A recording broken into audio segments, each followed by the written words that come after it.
Hello and welcome to Back to the Book. It's time to relax and enjoy some of the finest literature ever written in English.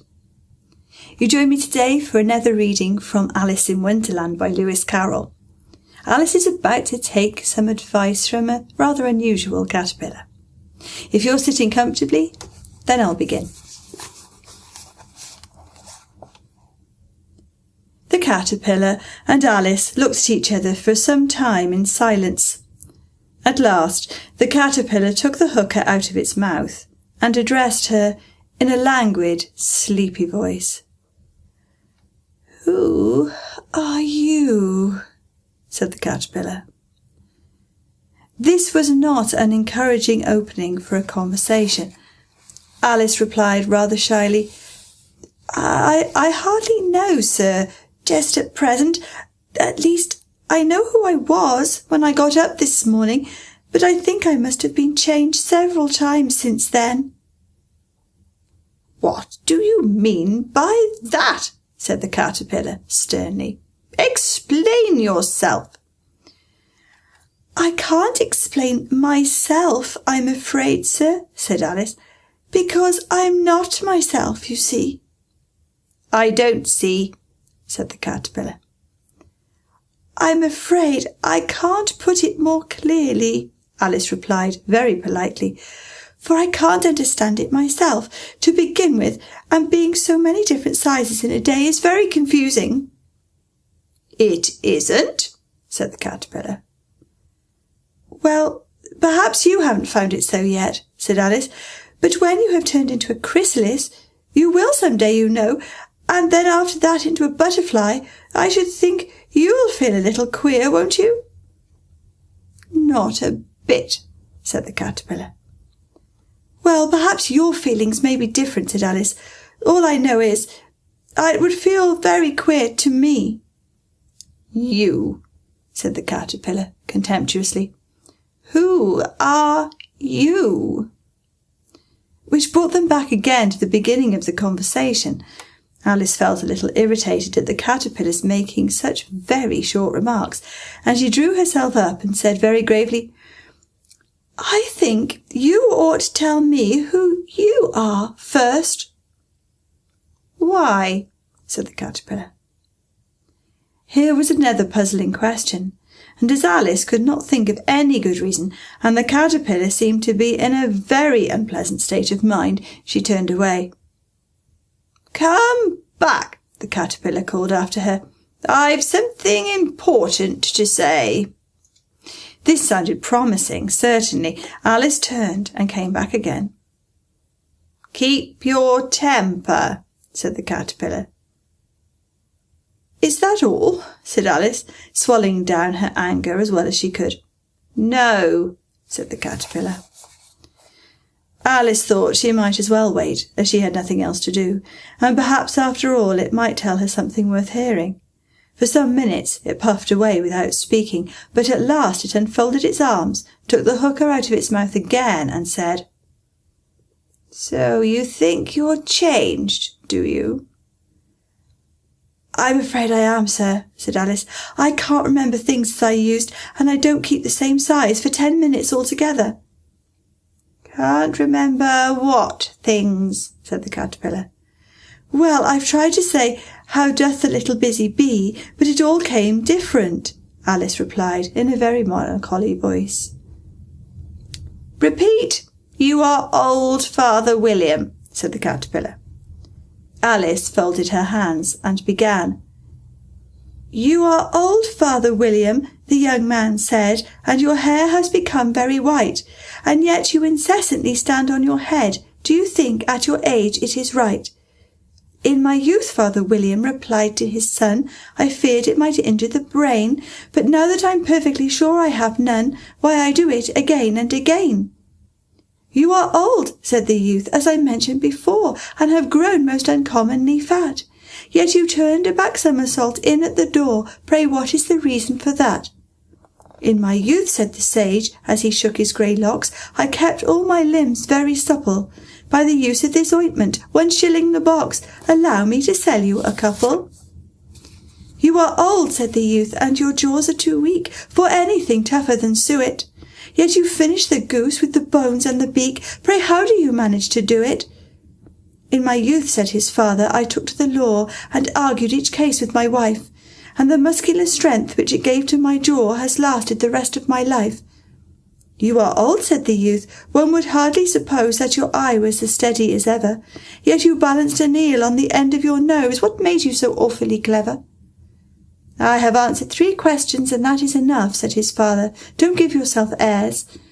Do you think I can listen all day to such stuff? Be off, or I'll kick you downstairs. That is not said right, said the caterpillar. Not quite right, I'm afraid, said Alice timidly. Some of the words have got altered. It is wrong from beginning to end, said the caterpillar decidedly, and there was silence for some minutes. The caterpillar was the first to speak. What size do you want to be? It asked. Oh, I'm not particular as to size, Alice hastily replied. Only one doesn't like changing so often, you know. I don't know, said the caterpillar. Alice said nothing. She had never been so much contradicted in all her life before, and she felt that she was losing her temper. Are you content now? Said the caterpillar.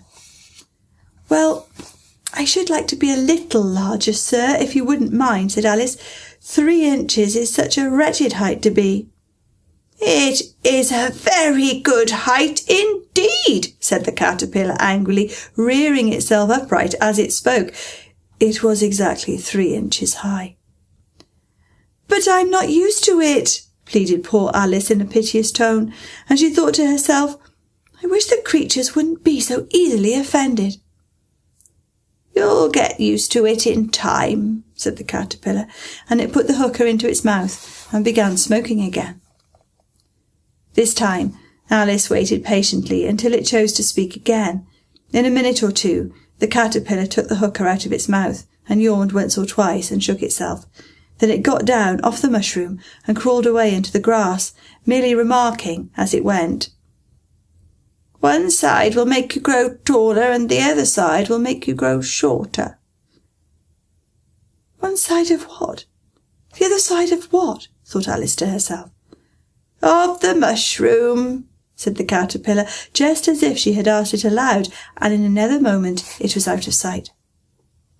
Alice remained looking thoughtfully at the mushroom for a minute, trying to make out which were the 2 sides of it, and as it was perfectly round, she found this a very difficult question. However, at last she stretched her arms round it as far as they would go, and broke off a bit of the edge with each hand. And now, which is which? She said to herself, and nibbled a little of the right-hand bit to try the effect. The next moment she felt a violent blow underneath her chin. It had struck her foot. She was a good deal frightened by this very sudden change, but she felt there was no time to be lost, as she was shrinking rapidly, so she set to work at once to eat some of the other bit. Her chin was pressed so closely against her foot there was hardly room to open her mouth, but she did it at last, and managed to swallow a morsel of the left-hand bit. Come, my head's free at last, said Alice in a tone of delight, which changed into alarm in another moment when she found that her shoulders were nowhere to be found. All she could see when she looked down was an immense length of neck, which seemed to rise like a stalk out of the sea of green leaves that lay far below her. What can all that green stuff be? Said Alice. And where have my shoulders got to? And oh, my poor hands! How is it I can't see you? She was moving them about as she spoke, but no result seemed to follow, except a little shaking among the distant green leaves. As there seemed to be no chance of getting her hands up to her head, she tried to get her head down to them, and was delighted to find that her neck would bend about easily in any direction, like a serpent. She had just succeeded in curving it down into a graceful zigzag, and was going to dive in among the leaves, which she found to be nothing but the tops of the trees under which she had been wandering, when a sharp hiss made her draw back in a hurry. A large pigeon had flown into her face and was beating her violently with its wings. "Serpent!" screamed the pigeon. I am not a serpent, said Alice indignantly. Let me alone. Serpent, I say again, repeated the pigeon, but in a more subdued tone, and added with a kind of sob, I've tried every way, but nothing seems to suit them. I haven't the least idea what you're talking about, said Alice. I've tried the roots of trees, and I've tried banks, and I've tried hedges, the pigeon went on, without attending to her. But those serpents, there's no pleasing them. Alice was more and more puzzled, but she thought there was no use in saying anything more till the pigeon had finished. If it wasn't trouble enough hatching the eggs, said the pigeon, but I must be on the lookout for serpents night and day. Why, I haven't had a wink of sleep these 3 weeks. Very sorry you've been annoyed, said Alice, who was beginning to see its meaning. And just as I'd taken the highest tree in the wood, continued the pigeon, raising its voice to a shriek, and just as I was thinking I should be free of them at last, they must needs come wiggling down from the sky. Oh, serpent! But I am not a serpent, I tell you, said Alice. Well, what are you? Said the pigeon. I can see you're trying to invent something. I'm a little girl, said Alice, rather doubtfully, as she remembered a number of changes she had gone through that day. A likely story indeed, said the pigeon, in a tone of the deepest contempt. I've seen a good many little girls in my time, but never one with such a neck as that. No, you're a serpent, and there's no use denying it. I suppose you'll be telling me next that you've never tasted an egg. I have tasted eggs, certainly, said Alice, who was a very truthful child. But little girls eat eggs quite as much as serpents do, you know. I don't believe it, said the pigeon. But if they do, why, then they're a kind of serpent, that's all I can say. This was such a new idea to Alice that she was quite silent for a minute or two, which gave the pigeon the opportunity of adding, You're looking for eggs, I know that well enough, and what does it matter to me whether you're a little girl or a serpent? It matters a good deal to me, said Alice hastily, but I'm not looking for eggs as it happens, and if I was, I shouldn't want yours. I don't like them raw. Well, be off then, said the pigeon in a sulky tone as it settled down again into its nest. Alice crouched down among the trees as well as she could, for her neck kept getting entangled among the branches, and every now and then she had to stop and untwist it. After a while she remembered that she still held the pieces of mushroom in her hands, and she set to work very carefully, nibbling first at one and then at the other, and sometimes growing taller and sometimes shorter, until she had succeeded in bringing herself down to her usual height. It was so long since she had been anything near the right size that it felt quite strange at first, but she got used to it in a few minutes and began talking to herself as usual. Come, there's half my plan done now. How puzzling all these changes are. I'm never sure what I'm going to be from one minute to another. However, I've got back to my right size. The next thing is to get into that beautiful garden. How is that to be done, I wonder? As she said this, she came suddenly upon an open place with a little house in it about 4 feet high. Whoever lives there, thought Alice. It'll never do to come upon them this size. Why, I should frighten them out of their wits. So she began nibbling at the right-hand bit again, and did not venture to go near the house till she had brought herself down to 9 inches high. For a minute or two she stood looking at the house, and wondering what to do next, when suddenly a footman in livery came running out of the wood. She considered him to be a footman because he was in livery, otherwise, judging by his face only, she would have called him a fish, and rapped loudly at the door with his knuckles. It was opened by another footman in livery, with a round face and large eyes like a frog, and both footmen, Alice noticed, had powdered hair that curled all over their heads. She felt very curious to know what it was all about, and crept a little out of the wood to listen. The fish footman began by producing from under his arm a great letter, nearly as large as himself, and this he handed over to the other, saying in a solemn tone, For the Duchess, an invitation from the Queen to play croquet. The frog footman repeated in the same solemn tone, only changing the order of the words a little. "From the Queen, an invitation for the Duchess to play croquet." Then they both bowed low, and their curls got entangled together. Alice laughed so much at this that she had to run back into the wood for fear of her hearing her, and when she next peeped out, the fish footman was gone, and the other was sitting on the ground near the door, staring stupidly up into the sky. Alice went timidly up to the door and knocked. "There's no sort of use in knocking," said the footman, "and that for 2 reasons. First, because I'm on the same side of the door as you are. Secondly, because they're making such a noise inside no one could possibly hear you."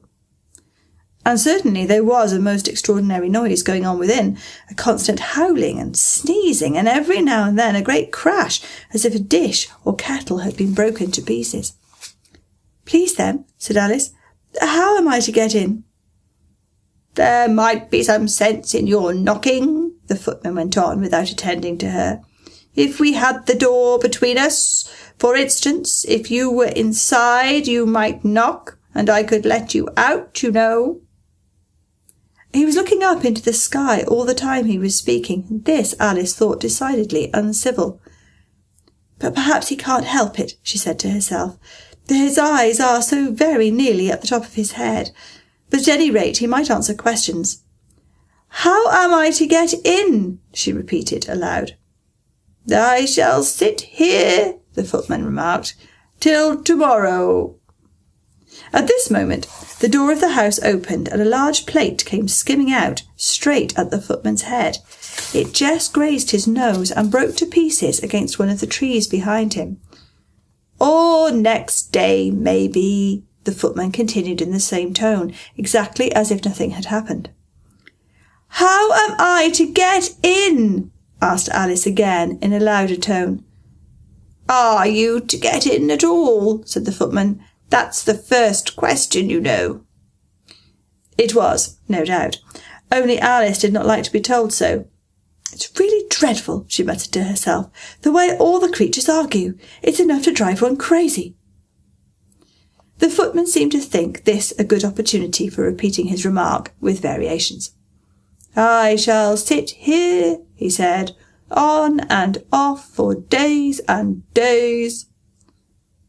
"But what am I to do?" said Alice. "Anything you like," said the footman, and began whistling. "Oh, there's no use in talking to him," said Alice desperately. "He's perfectly idiotic." And she opened the door and went in. The door led right into a large kitchen, which was full of smoke from one end to the other. The Duchess was sitting on a 3-legged stool in the middle, nursing a baby. The cook was leaning over the fire, stirring a large cauldron which seemed to be full of soup. "There's certainly too much pepper in that soup," Alice said to herself, as well as she could for sneezing. There was certainly too much of it in the air. Even the Duchess sneezed occasionally, and as for the baby, it was sneezing and howling alternately without a moment's pause. The only 2 creatures in the kitchen that did not sneeze were the cook and a large cat, which was lying on the hearth and grinning from ear to ear. "Please would you tell me," said Alice, a little timidly, for she was not quite sure whether it was good manners for her to speak first, "why your cat grins like that?" "It's a Cheshire cat," said the Duchess, "and that's why." "Pig!" She said the last word with such sudden violence that Alice quite jumped. But she saw in another moment that it was addressed to the baby and not to her, so she took courage and went on again. "I didn't know that Cheshire cats always grinned. In fact, I didn't know that cats could grin." "They all can," said the Duchess, "and most of 'em do." "I don't know of any that do," Alice said very politely, feeling quite pleased to have got into a conversation. "You don't know much," said the Duchess, "and that's a fact." Alice did not at all like the tone of this remark, and thought it would be as well to introduce some other subject of conversation. While she was trying to fix on one, the cook took the cauldron of soup off the fire and at once set to work throwing everything within her reach at the Duchess and the baby. The fire irons came first, then followed a shower of saucepans, plates and dishes. The Duchess took no notice of them, even when they hit her, and the baby was howling so much already that it was quite impossible to say whether the blows hurt it or not. "Oh, please mind what you're doing," cried Alice, jumping up and down in an agony of terror. "Oh, there goes his precious nose," as an unusually large saucepan flew close by it and very nearly carried it off. "If everybody minded their own business," the Duchess said in a hoarse growl, "the world would go round a deal faster than it does." "Which would not be an advantage," said Alice, who felt very glad to get an opportunity of showing off a little of her knowledge. "Just think what work it would make with the day and the night. You see, the earth takes 24 hours to turn round on its axis." "Talking of axes," said the Duchess, "chop off her head." Alice glanced rather anxiously at the cook to see if she meant to take the hint, but the cook was busily stirring the soup and seemed not to be listening, so she went on again. 24 hours, I think, or is it 12? "Oh, don't bother me," said the Duchess. "I never could abide figures." And with that she began nursing her child again, singing a sort of lullaby to it as she did so, and giving it a violent shake at the end of every line. "Speak roughly to your little boy, and beat him when he sneezes. He only does it to annoy, because he knows it teases." Chorus, in which the cook and the baby joined. "Wow, wow, wow." While the Duchess sang the second verse of the song, she kept tossing the baby violently up and down, and the poor little thing howled so that Alice could hardly hear the words. "I speak severely to my boy, I beat him when he sneezes, for he can thoroughly enjoy the pepper when he pleases." Wow, wow, wow. "Here, you may nurse it a bit if you like," the Duchess said to Alice, flinging the baby at her as she spoke. "I must go and get ready to play croquet with the Queen." And she hurried out of the room. The cook threw a frying pan after her as she went, but it just missed her. Alice caught the baby with some difficulty, as it was a queer-shaped little creature, and held out its arms and legs in all directions. "Just like a starfish," thought Alice. The poor little thing was snorting like a steam engine when she caught it, and kept doubling itself up and straightening itself out again, so that altogether, for the first minute or two, it was as much as she could do to hold it.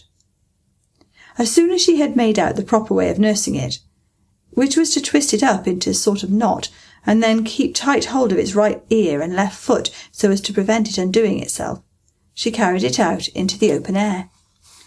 "If I don't take this child away with me," thought Alice, "they're sure to kill it in a day or two. Wouldn't it be murder to leave it behind?" She said the last words out loud, and the little thing grunted in reply. It had left off sneezing by this time. "Don't grunt," said Alice. "That's not at all a proper way of expressing yourself." The baby grunted again, and Alice looked very anxiously into its face to see what was the matter with it. There could be no doubt that it had a very turn-up nose, much more like a snout than a real nose.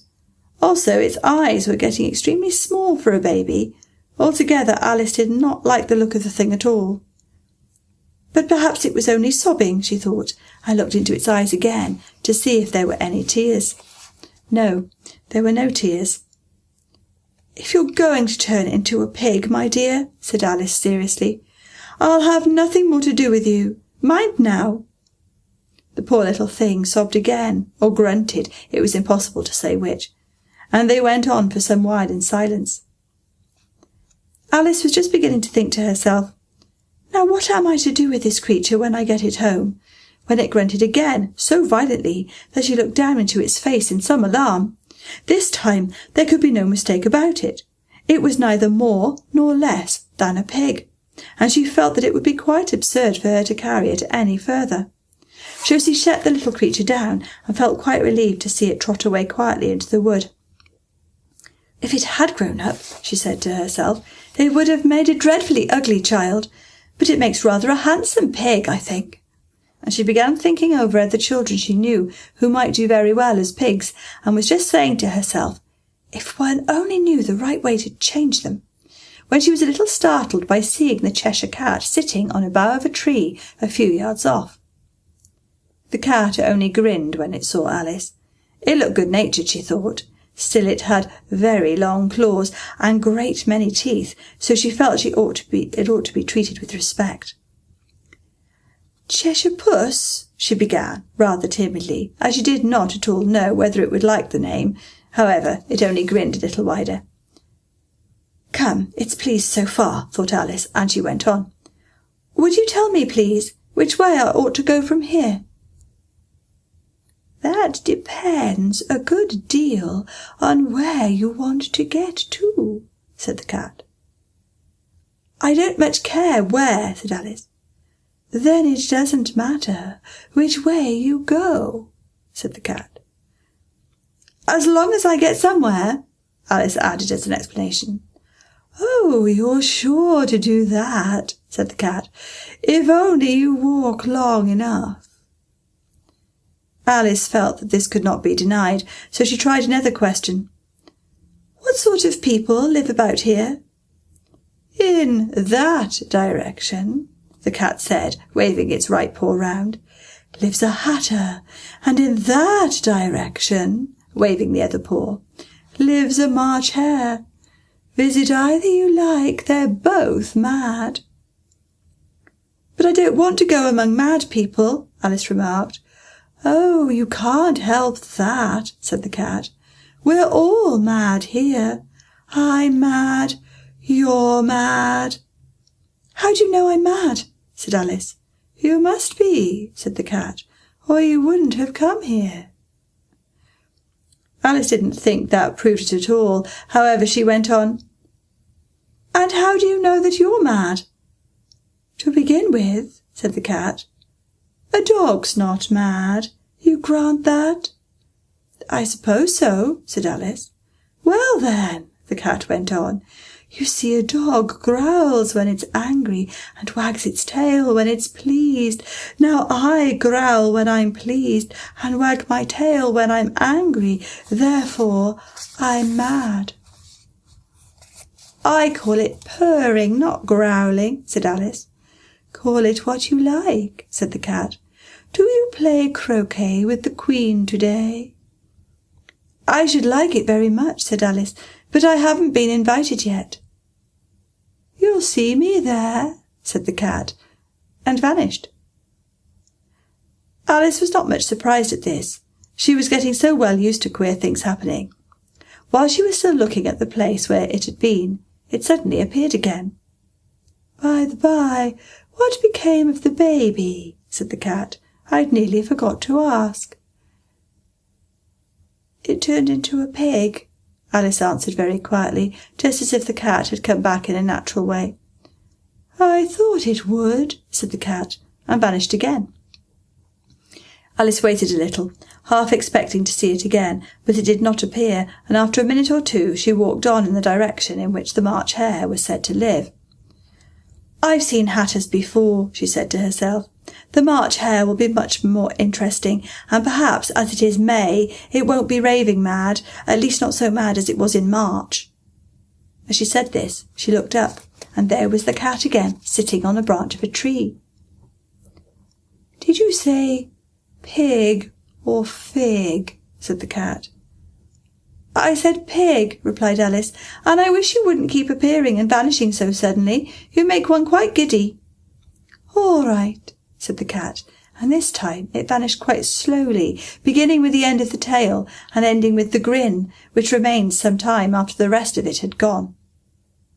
Well, I've often seen a cat without a grin, thought Alice, but a grin without a cat, it's the most curious thing I ever saw in all my life. She had not gone much farther before she came in sight of the house of the March hare. She thought it must be the right house, because the chimneys were shaped like ears and the roof was thatched with fur.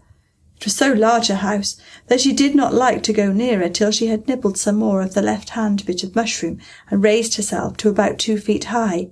Even then she walked up towards it rather timidly, saying to herself, "Suppose it should be raving mad after all. I almost wish I'd gone to see the Hatter instead." And there we'll leave Alice on the eve of the Mad Hatter's tea party.